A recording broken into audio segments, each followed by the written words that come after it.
Ladies and gentlemen, welcome to the Food Marketing Mindset Podcast. I'm your host, Doug Resh, and I'm delighted to have you with us today. Whether you're enjoying a refreshing morning coffee or savoring the flavors of a smoothie, this podcast is your all-access pass to the vibrant and ever-evolving world of food marketing. Joining me is the insightful and always engaging Holden Rouse. Absolutely, Doug. We're here to infuse your day with tales of creativity, strategic branding, and the ingenious elements that make food brands stand out. Today, we're diving into the realm of consumer insights, a sector that's buzzing with innovation and new players who are shaking up the market. And what better way to digest these trends than with insights straight from the source? Today, we're joined by a special guest who's at the forefront of consumer insights in the food industry. Please welcome Dr. Arwen Kimmell. She's the founder of Insomnia Insights, a platform dedicated to enhancing our understanding of consumer insights. She's a researcher, a clinician, and a thought leader with a passion for helping people achieve the insights they need to drive brand growth. So whether you're a marketing professional, a food industry enthusiast, or just someone curious about the latest food trends, you're in for a flavorful journey. Let's get ready to uncover the consumer insights that are transforming the food landscape with Dr. Arwen Kimmell on the Food Marketing Mindset Podcast. Dr. Kimmell, can you share how your background in cultural anthropology and linguistics has shaped your approach to consumer insights in the CPG space? Hi, yeah, thank you so much for having me. It's a great question. A lot of people come to consumer insights with a background in marketing. They have an MBA or a degree in business, and then they have to learn about consumer behavior and insights. I come to it with a PhD in anthropology and a background in linguistics, and then I had to learn business. So like Excel is not my first language. There are a lot of things that I had to learn once I made the transition to business. In the end, I think there's a lot of overlap between the way an MBA does insights and the way I do, but there are some things that I bring that are different and I approach that are different. I'm more likely to talk about colonialism and semiotics than some of my colleagues are. And I do think that I take a broader cultural view than some insights folks do. I was the insights lead for Kashi for a very long time, and I did a program called Kashi College, where every new employee, every new agency had to go through an hour or two with Arwen before they could work on the brand. And, Kashi's a brand that was founded in the 80s. We were having these conversations in 2015, 2017, 2020. And I started every presentation with a slide that started in the 60s because I didn't feel like we could really understand the natural and organic consumer in 2020 without first really understanding where the natural and organic movement came from, and that it was born in this context of the civil rights movement and the rise of environmentalism and feminism, and that those movements really impacted the consumer today. And so I don't know that my peers would have made everybody go back to school and talk about, the rise of feminism in the 60s when they were talking about their brand history, but I certainly did. Now, with your experience in trend tracking and talking about these consumer behavior shifts, what's the most surprising one recently that you've discovered, and how should brands respond to that? In hindsight, very little is surprising. You can always sort of go back and go, oh, yeah, here were the signs. Here's what we were looking at. But I think there is a very cool collision happening right now in that world of natural and organic. For years and years, consumers were driving brands to be more simple. They wanted clean ingredients. They wanted natural ingredients. They wanted fewer ingredients on the label. And that's still true. They do. That sort of drive towards simple and natural and real is true. But at the same time, we've got technology sort of smashing into natural. So think about something like lab-grown meat. Lab-grown meat is likely to try and speak to the same consumer that is buying a natural and organic product today and wants simple and clean, because they want to save the world, right? They want the environmental benefits of something like lab-grown meat. But lab-grown meat is, like, by definition, not sort of simple and clean and real in the same way that, the veggies growing in my garden are. And so it's a very cool thing to watch from a an insight and culture perspective. How are these things going to come together, and how are brands going to reconcile the fact that consumers want simple, clean, and real, but they are also intrigued by and interested in something like lab-grown meat? That's really interesting that you bring up lab-grown meat. I think that's a hot topic right now, and mycelium, all that stuff, right? So when you look at like the innovation that you've experienced as well, even with a big company like Kashi, how do you recommend brands use consumer insights to drive those innovation strategies to get their brands off the ground? Yeah, there are a ton of places in the innovation process where research and insights and thinking about your consumer is really important. I think there are three big buckets of places where you should think about the consumer. One is kind of before you innovate.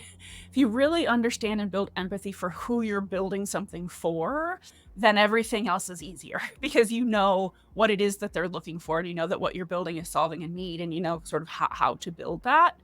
So I think that upfront foundational knowledge about who your consumer is really key to innovation. The second place is making choices. And I don't believe that you need to test every option and every decision in an innovation needs to be tested with consumers. But there are times when you've got a choice between formulation A and formulation B, or package, claim A and package claim B, or flavor A, B, C, D, E. And getting a pulse check from your consumer about which of those options is going to be more compelling can really set your innovation up for more success than if you just guess or go with your own perspective on what might be the best thing. So that's sort of the second bucket, is to help you make choices. The third is, have you delivered? Have you fulfilled what you set out to do? Are you fulfilling the job to be done? Does your food taste good? Did you create something that people are willing to pay for and willing to trade off for something else for? And whether you do that piece with research or you do it in market, consumers are going to tell you whether or not you've delivered and you've created something that they're willing to give you their money for. Oh, that's really good. I want to touch back on the first one with consumer empathy. Yeah. And I'd love an example on how a brand successfully built empathy with the consumer and what impact may that have had on their decision-making processes. Yeah. I think of like 90% of my job is building empathy and helping brands and team members to really understand. That was the whole point of Kashi College, right? Taking people back to the 60s to really understand, for a natural and organic consumer, food is a choice that's so foundational to who they are. It's part of their identity. And if you don't really understand that and appreciate that, it's hard to understand their behavior later. So I think, empathy can come from all kinds of places. The sort of default is let's go in home and spend time with folks. That's one way to do it. You can do it online. You can do it through social listening. You can do it through sales data. I think there are a lot of pieces that come together to build empathy. I think, one of the reasons that emerging, brands have been able to disrupt so many big companies is that they come from a place of empathy. Most founders are building a product and a brand kind of for them or for their kids or for their inner circle. And so empathy is baked in. And so they don't need to go ask a consumer what the right flavor is or what the right claim is, because they know sort of in their soul what the right claim is. And that works until they have to grow beyond themselves, right? And then they have to start speaking to somebody else. Founders are able to move fast and make decisions because they have that empathy sort of with their inner circle. It gets harder for them once they start to scale and need to speak to somebody that's outside of that sort of core circle. Then they need to start building the empathy muscle to be able to speak to somebody that's outside of that inner circle. For larger companies, building empathy with their consumer allows them to move faster and make better decisions. They don't need to test everything. They don't need to sort of think too hard about what the consumer would want because they've really spent time getting to know who they are. And it allows them to spend less money and do less research, but still make really solid consumer-driven decisions.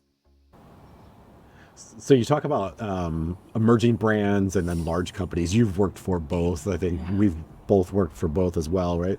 So what do you think are the unique challenges and some of the opportunities that exist when it comes to gathering insights for both emerging and large companies? Yeah.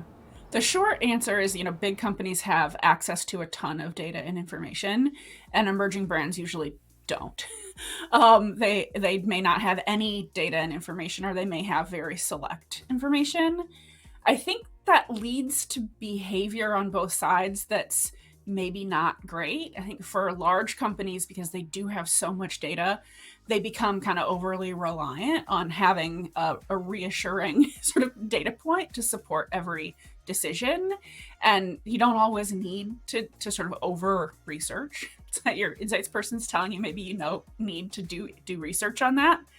I think on the emerging brand side, I think they get so used to not having information, not having data, not having insights that they don't think they need them or don't have time or money for them. And so they don't realize that a little can go a long way. And there are really inexpensive, fast ways to connect with your consumer. And it doesn't have to be six-figure research study or a full-time insights person. And so I think the risk is that big company does too much and doesn't lean on their intuition enough, and the little company probably leans on their intuition too much. So data analysis is a big part of consumer insights, as you're mentioning. Can you walk us through a little bit on how to turn data into actionable strategies for CPG brands? Yeah, it's art and science. There's not a one playbook to really getting from data to insights. I think the first lesson I would give is that data comes in all shapes and sizes. Just consumer research is data, observations are data, the marketplace is data, the conversations you're having on the street when you're sampling with your consumer are data. And so getting too tunnel visioned on one kind of data or one data source can really be a misstep because you're unlikely to see that whole picture. I think once you've got a collection of information, data from a lot of different sources, whatever sources you have available, my process is to sort of look for both themes and the outlier. I think there is strategy and insight and action to be found in sort of the average. What are those things that you're hearing a lot, seeing a lot? Sort of what is that kind of mainstream view? And then what is that outlying sort of data point that doesn't make any sense? Or if you're doing, focus groups, there's that weird guy in the corner that isn't like anybody else. He might really have something important to say. And so taking and balancing both the theme, what is, and those are kind of easy to emerge, but then filtering in what is that outlier, what is that exception, and how do those work together to help point you in a direction. You talked about focus groups. I was in an example of a focus group where somebody had spearheaded the entire focus group away from like groupthink, right? Or mirroring it into groupthink, right? Where he was pushing people in and saying, no, this is what it was in facts. And we were behind the mirror and we were Googling everything he was saying, like this statistic, that statistic, and none of them ever existed. But everybody in the room was shifted around what he was saying, and then their whole mindset evolved into this is fact, right? Yeah. And it's amazing to see how people can do that. But you were talking about, sorry, go. Oh, no, so that's happened, and then that guy goes online and has a presence, and then those things become real, right? Like that influence moves beyond the focus group. Exactly. So talking a little bit about like influence and, consumer insights evolving, obviously with AI and the rise of technology, big data, all that stuff, where do you see all of this going in your eyes? It's a lot of it is really exciting. You're able to move faster. You can synthesize data way faster. Those themes are way easier to find when you can, dump your transcripts or your open-ended, answers into a system and it spits out a slide for you of what those themes are. I think that the danger is there's a data point for every perspective. And you can find data to support anything that you think. And so while it's easier and faster to get access to information and access to data, I think having responsible, expert, unbiased research partners that can look at that and go, okay, here is the 95% of this you need to filter out and ignore, and here is the 5% that we should actually be paying attention to. I think that's really important. Just because you can ask ChatGPT to answer your question doesn't mean that's the right answer to help drive your brand strategy. That's really good insights. And I want to touch a little bit on rebranding. I know you've worked with some really big customers in the past on rebranding. Yeah. So can you share some of the insights and consumer behavior and how that influenced that whole process? Yeah, one of the brands that I worked closely on was Pure Organic and that rebrand, and that was a fun one. I don't know how familiar you are with the brand, but it's a lovely brand with a lovely founding story. The founder is a woman named Veronica, and she built the brand because her child, her daughter, went to a petting zoo as a part of an elementary school field trip and came home and said she wants to be a vegetarian. Right. So, and Veronica wanted to honor that choice that her child was making, but it was really hard to feed a kid a vegetarian diet in the 90s in rural Michigan. And so she created this line of nutrition bars that she was making in her home to put in her kid's lunchbox because she wanted real nutrient dense, clean, healthy food for this vegetarian child. And she grew the brand, right? This is a brand that was rooted in real clean nutrition. And she grew it, and it was wonderful. She expanded into categories outside of nutrition bars, and eventually Kellogg acquired, which is when I started working on the brand. And over time, the brand evolved and consumer behavior changed. And she had this product that was called layered fruit bars. It was kind of an elevated, a little bit more sophisticated fruit snack. We heard a lot about this is like your golf bag fruit snack. This is not like, something animal shaped. They were great flavors, and they were growing like wildfire. And then we looked at that and said, the consumer is screaming at us that there is something really powerful in this layered fruit bar. And so when we were at the point of rebrand, we leaned into this offering that was pretty far away from a nutrient dense, date-based bar. It was more of an indulgent, joyful fruit snack. And so the rebranding pivoted and moved away from something that really felt sort of natural and wholesome and nurturing into something that was way more fun and way more energetic, and really created a home for this product that consumers were telling us had some real potential. It's a great story, and I've had the brand before. It tastes amazing, so I like the rebranding that you worked through. You talked earlier about the challenges of either too much data, not enough data. How do you think you strike the right balance, and what methods do a brand use or a CPG company use to ensure the data leads to actionable insights when it comes to their marketing strategies afterwards? Yeah. I like to balance the scales with risk on one side and rigor on the other. So there are decisions, projects, initiatives that are inherently risky and have a larger sort of dollar amount or investment behind them. So think about if you're doing an innovation and it's going to require a significant capital investment, or millions of dollars in slotting fees, or you're launching an advertising campaign and you're going to put $5 million against a TV spot. Those things are riskier. And so I might recommend a more robust research plan behind those to help mitigate those risks. Similarly, or along the same lines, there are things that you're already really knowledgeable about.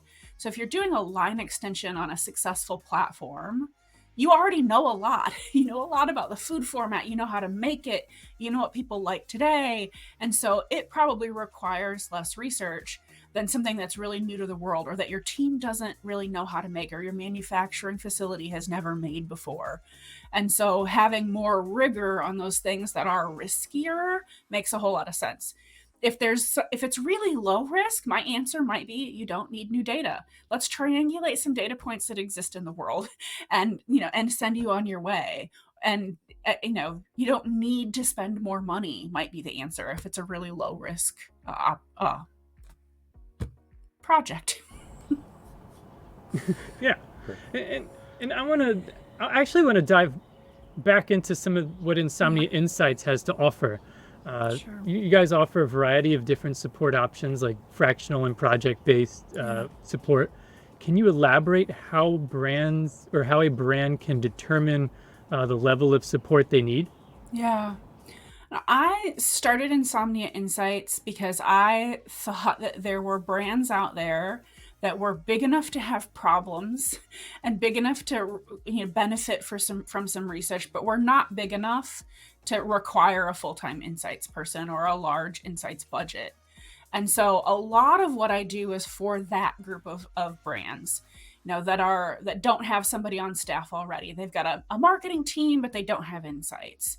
And for those brands, it's a question of how many questions do you have? How many big innovation projects do you have? What's your team look like? What's your budget look like? And often we'll start with a project, a discrete individual project, but then that could turn into an ongoing retainer when, they want to continue to be able to access my time on a, very small, amount of commitment and a very small amount of dollars, but are able to reach out and ask me questions or ask me to mine data or interpret something. So I think for those smaller brands, it's usually project-based or like a retainer where I function as your insights person. I have done work for larger companies. Those guys usually have an insights team that's very established. And so the role that I will play for those kinds of teams is usually like a pressure relief valve where they need an extra set of experienced hands that can come in and fill a gap or expand capacity when they don't have the ability to answer all of the team's questions at a given period of time. So since I'm a marketing guy and I really love the idea of naming and branding and all that fun stuff, right? The name Insomnia Insights, quite intriguing, right? So can you tell us a little bit more about the story behind that, and then how did it reflect the mission of your consultancy as well? Yeah, I am one of those people who will be awake at 2 a.m. with data spinning in my mind as I try and sort of solve through a problem. I'm also the kind of person who will wake up at 2 a.m. with the answer fully formed, whatever has been working in my sleep. So that's part of the Insomnia Insights name. I think the better answer, the more client facing or outward facing answer is that, there are questions and problems that keep founders and marketers and brand owners up at night. And I want to be that person that can help answer those questions that are keeping you up at night and help you sleep a little better.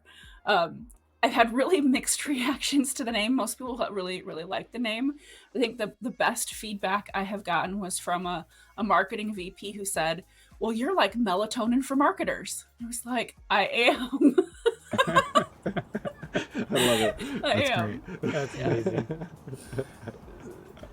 So as a non-marketing person, so my background's R&D.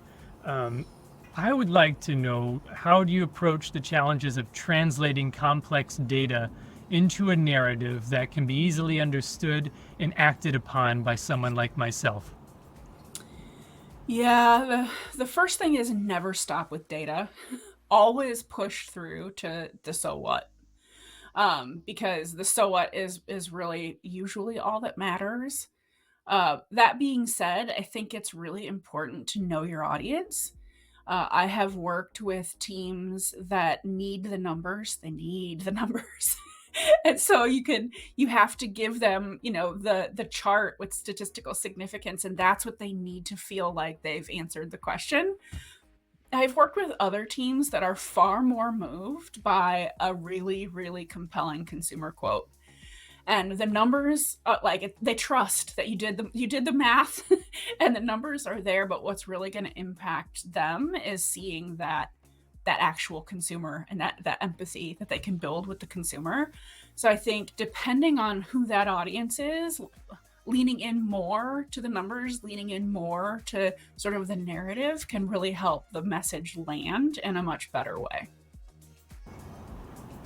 Well, that's very good insights. And I think what I'd like to talk about a little bit too, and for those brands that are just starting out, right, and they're trying to delve into the consumer insights world, a lot of times they don't know what they're doing or how to do that, right? Or they pick up a report on Food Navigator for Business News, like you know, the article in the general public.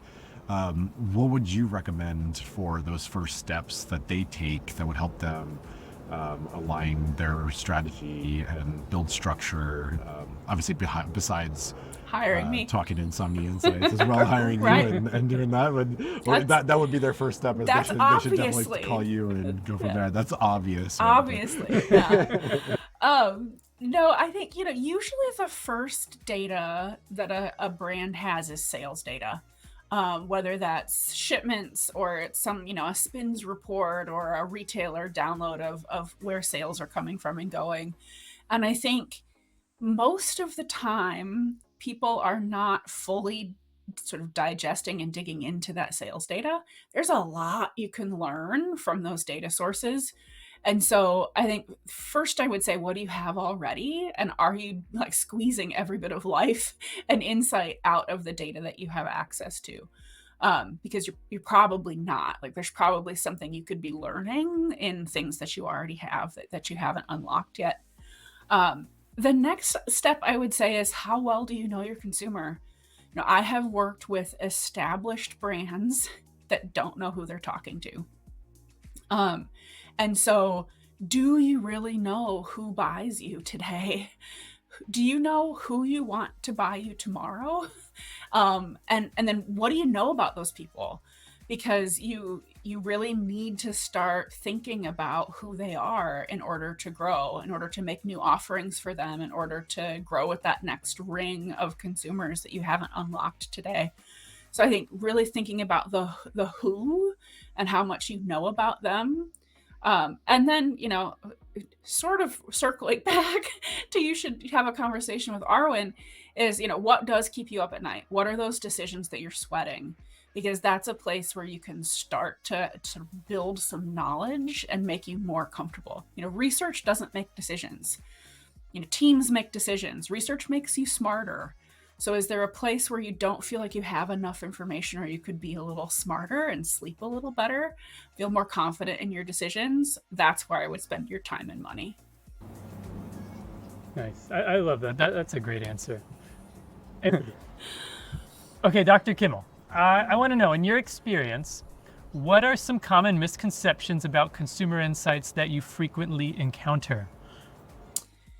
Yeah, the two big ones are, it costs too much money and it takes too much time. It's gonna slow us down. And I think it can, for sure. I have watched it cost too much money and I have watched it slow teams down. But the reality is the landscape of research offerings has evolved, and there are some really like quick, efficient ways to get consumer feedback. And I have, there are ways that are practically free and practically instant.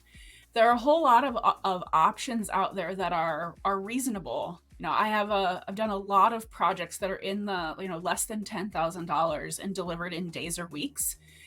Gone are the days where you needed 50 grand in 12 weeks to do quantitative research. There are fast options out there.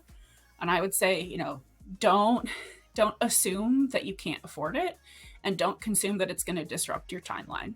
So you talk about the ability to work through various inexpensive ways of listening to consumers and gaining data and all that stuff. Can you share your thoughts on the role of social listening in consumer insights, and then how do you think it complements the traditional research methods that we've seen in the past? Yeah.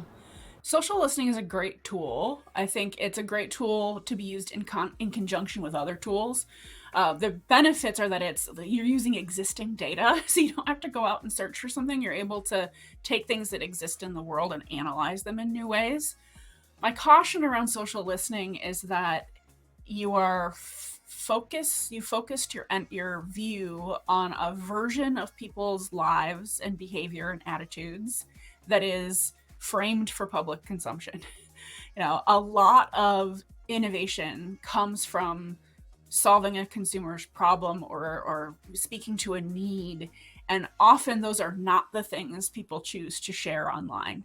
And so I think if you come in with the reminder that what you're seeing in social listening is one camera view, and it's a camera view curated for public consumption, and don't forget that there are other behaviors and challenges and actions that are happening outside of that social media gaze, I think it can be a really great tool. Nice. And finally, I think we can end on, what's the one piece of advice you would give to brands looking to build a loyal customer base through consumer insights? And what's that secret sauce that Insomnia Insights can provide to help get them there? Can I give you two? Yes, please. Okay. One is a lecture that I give marketers often, which is, you are not normal. By the very nature of the fact that you are working with a brand, that you are a founder, that you have launched something, you are kind of ruined as a consumer.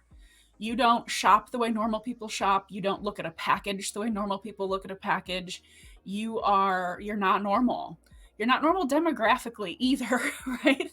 So I think there's a lesson in remembering that I'm not normal, and having taking the time to go and talk to some folks who haven't been ruined by being insiders in this industry, because in the end, those are the people who are going to grow your business. So that's one. You are not normal. And the second is, be crystal clear on who your consumer is. We're living in an era where people are more polarized than ever before. And you can't make assumptions about who you're talking to. And if you choose to sort of speak to the average, you're probably not speaking or connecting with anybody, because people are so clear in their identity on one side or the other of issues. And so if you don't know who it is that you're talking to, you're going to have a really hard time being true to them as you build communication and products and try and connect with those folks out in the world.